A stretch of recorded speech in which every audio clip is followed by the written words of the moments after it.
오늘은 시편 87편의 말씀을 통해서 함께 은혜를 나누고자 합니다. 이 시편 87편은 고라 자손 가운데 한 사람이 이스라엘 민족이 바벨론에서 70년 동안 포로 생활을 한 이후에 하나님의 약속대로 예루살렘에 다시 돌아오게 됩니다. 그리고 그들이 예루살렘에 돌아와서 마음을 모아 성전 재건에 힘씁니다. 그 모습을 바라본 이 고라 자손이 그들에게 용기를 북돋기 위해서 기록한 시가 아닌가 그렇게 추측합니다.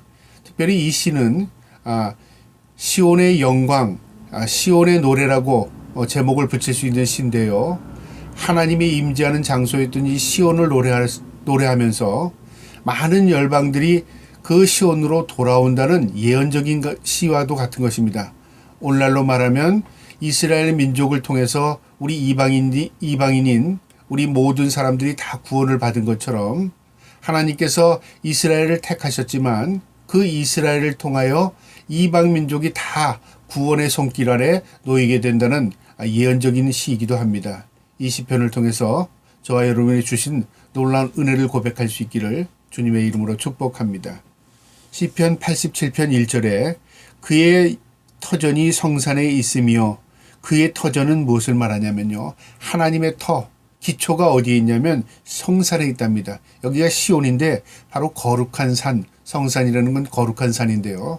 먼저 이 거룩한 산은 언제 지칭이 되냐면 아브라함이 그의 아들이었던 이삭을 번제물로 바쳤던 산이 이 모리아산, 이 성산입니다. 그곳에 그 이후에 솔로몬 시대에 성전을 건축하게 되는데요. 그래서 성전의 의미는 하나님이 계시는 장소, 하나님의 임재의 장소를 우리가 예표적으로 영적으로 받아들이는 것입니다. 그러니까 이스라엘 민족에게 있어서의 이 성산은 하나님이 계시는 장소로의 의미가 있는 것입니다. 그의 터전이 성산에 있다. 그의 기초가 바로 성산이다 그 말이죠.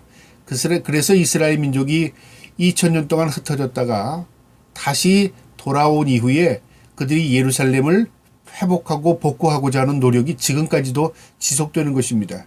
이 성산은 하나님의 임재가 있는 곳이다. 그것이 기초다 그 말이죠. 그러면서 2절에 여호와께서 야곱의 모든 거처보다 시온의 문들을 사랑하시는도다. 여호와께서 하나님께서 야곱의 모든 거처, 기거하는 이스라엘 민족의 그 장막을 의미하는데요. 야곱의 모든 거처라는 의미는 이 가나안 땅을 의미하기도 하고 12지파가 흩어져서 사는데 그 모두를 포함하는 겁니다. 그러니까 이스라엘 민족을 이야기하는 것입니다.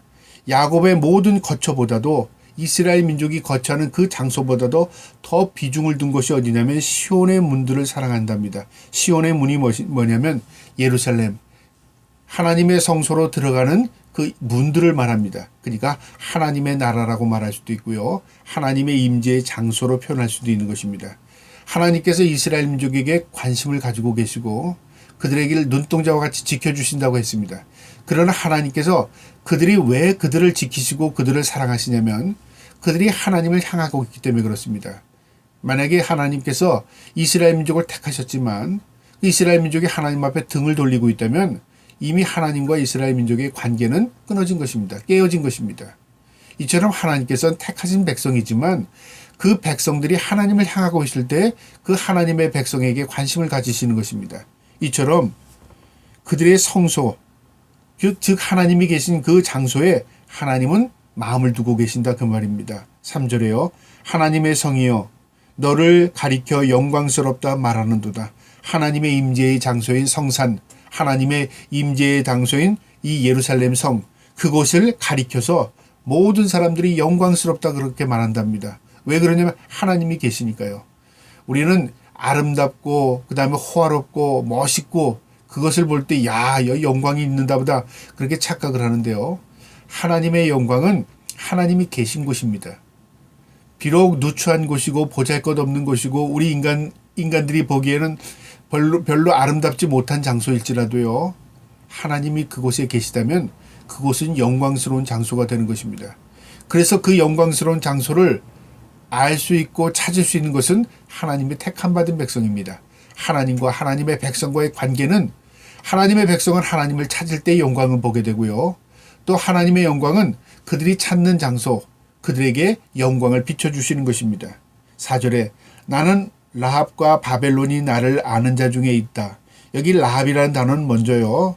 어디를 지칭하냐면 애굽을 지칭하는데요.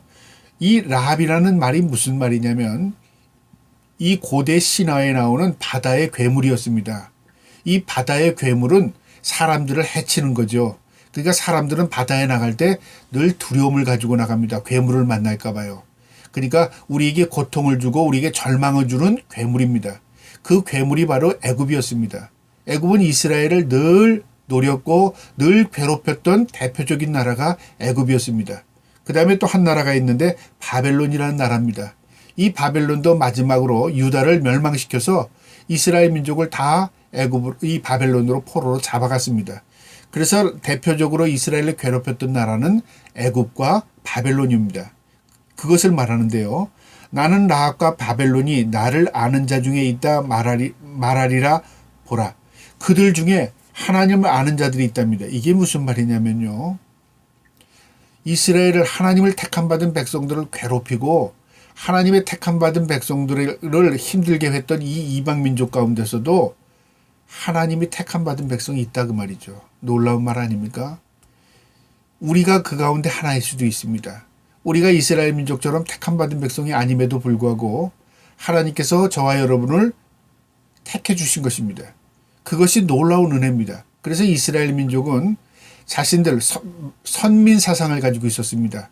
그런데 이 선민 사상이 나중에 신약에서는 어떻게 만민 구원 사상으로 바뀝니다. 하나님께서는 한 민족을 택하셔서 그 민족을 통해서 열방의 복음이 전해지는 것을 하나님은 그 섭리 가운데 두신 것입니다. 이 시편 87편이 이처럼 고라자손의 이 노래가 예언적인 시가 됩니다. 놀라운 시입니다. 그 다음에 뭐라고 말하냐면 4절 중반절에 블레셋과 두로와 구스여 이것들도 거기서 났다 하리로다. 먼저 거기가 어디냐면 시온입니다. 하나님의 임재의 장소인 시온산입니다. 거기서 났답니다. 났다는 건 태어났다. 거기서 출발했다 그 말이잖아요. 블레셋, 두로, 구수. 블레셋은 무엇을 말하니? 이웃나라입니다. 늘 이스라엘과 덕대시했고 괴롭혔던 나라인데 그것이 하나님의 성산에서 났다는 겁니다. 그 다음에 두로가 어디냐면요. 이 무역을 해서 번성했던 무역국가였습니다. 그러니까 부유한 나라를 대표하는 것입니다. 그 다음에 구수는 아프리카 에티오피아를 말하는데요. 먼 나라입니다. 그러니까 블레셋, 두로, 구수는요. 가까운 나라, 그 다음에 부강한 나라, 멀리 있는 나라, 그거 할 것 없이 이 모든 나라들이 거기서 났다. 하나님의 임재의 장소의 성산에서 났다 그 말이죠. 이 말은 다른 말로 말하면 이방민들 모든 이 지구상에 있는 모든 열방들도 근본이 하나님께로부터 왔다 그 말이죠. 그래서 하나님께서 그들 가운데 택하신 백성이 있다 그 말입니다. 이 노래를 할 수 있는 이 고라자손은 참으로 놀라운 노래를 하고 있는 겁니다.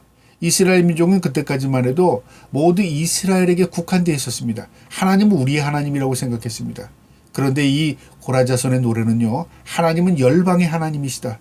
하나님은 우리와 함께 모든 열방을 구원하시기 원하시는 하나님이다. 그걸 노래하고 있는 겁니다.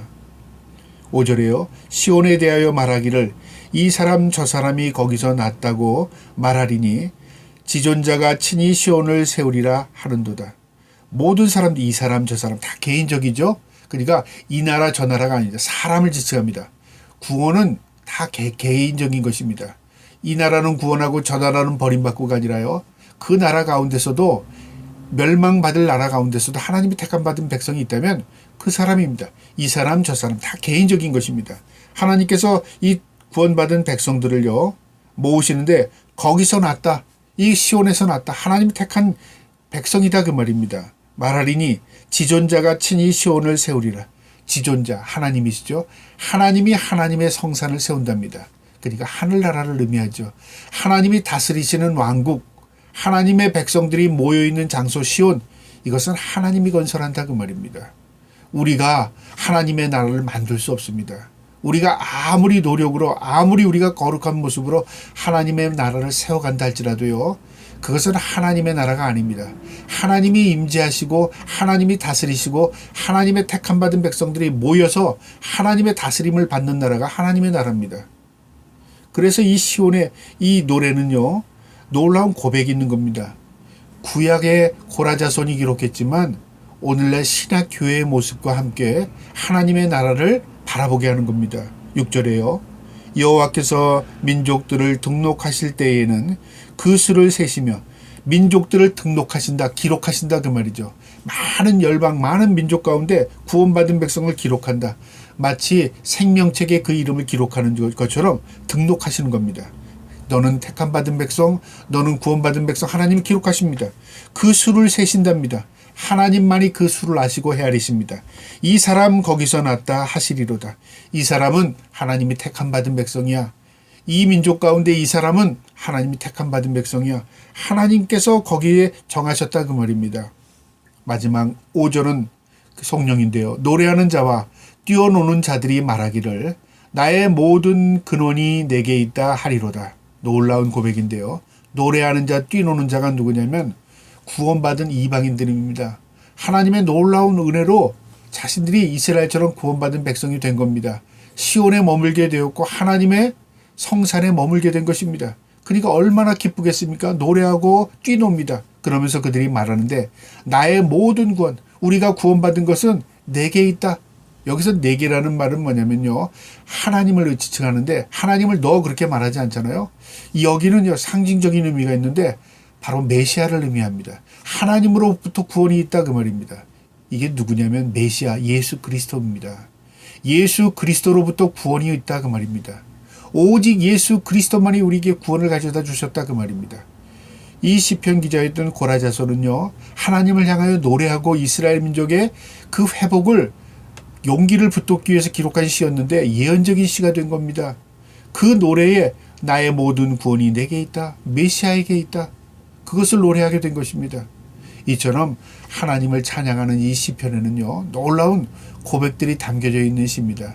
우리도 때로는요. 하나님이 하셔. 하나님이 이루실 거야. 우리는 하나님의 영광을 위해 살면 돼. 우리가 입으로 하나님을 향하여 고백하는 그 고백들이요. 때로는 예언처럼 반드시 그렇게 이루어지는 것들을 우리가 보게 되는 날이 있을 것입니다. 우리가 우리의 입을 벌려 하나님을 찬양하고 노래함이 우리의 고백일 뿐만 아니라 하나님 앞에 우리의 예언과 같은 고백이 예언이 될 수 있다는 것을 기억하시고요.